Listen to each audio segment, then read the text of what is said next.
UP পৌরসভা নির্বাচনে OBC সংরক্ষণ বাতিলের পর থেকেই যোগী সরকারকে আক্রমণ করছে সমাজবাদী পার্টি। অখিলেশ যাদব যোগী সরকারের বিরুদ্ধে সংরক্ষণ বিরোধী বলে অভিযোগ করছেন। অখিলেশ যাদবকে উপযুক্ত জবাব দিয়েছেন উত্তরপ্রদেশের ডেপুটি सीएम केशव प्रसाद मौर्य। सरकार ने आयोग भी गठित किया, एक कमेटी भी बनाई और कहा कि इसमें पिछड़ों की गिनती होगी।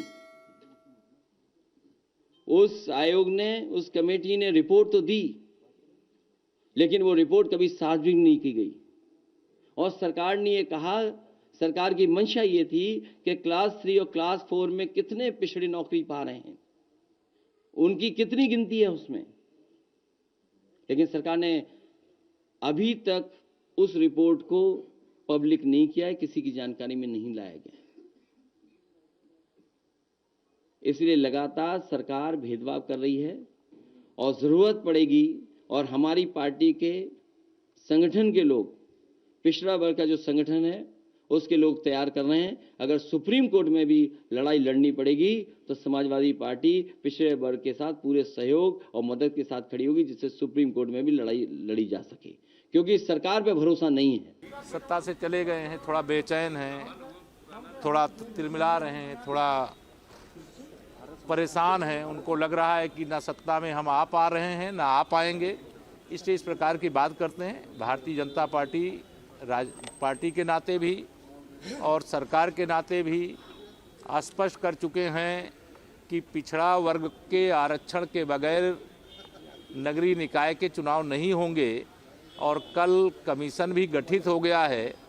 आज हम लोग सुप्रीम कोर्ट में हाई कोर्ट का जो फैसला है उसके विरुद्ध अपील करने जा रहे हैं। इसलिए श्री अखिलेश यादव जी घड़ियाली आंसू न बहाएं। वो परिवार की भलाई के लिए पिछड़ों की बात करने की बात करते हैं। वो पिछड़ों का भला नहीं, परिवार का भला चाहते हैं। यूनिवर्सिटियों में जिस तरीके से नौकरियां मिली हैं, आप कोई यूनिवर्सिटी उठा लीजिए।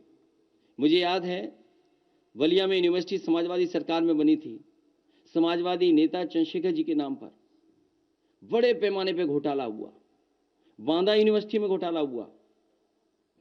अभी यूनिवर्सिटियों में जहां भी जिस संस्था में जो लोग बैठे हैं, बड़े पैमाने पे घोटाले हो रहे हैं और बड़े पैमाने पर पिछड़े और दलित लोगों के साथ भेदभाव हो रहा है। उन्हें जो हक और सम्मान और जगह मिलनी चाहिए वो जगह नहीं सरकार दे रही। और केवल एक यूनिवर्सिटी में नहीं,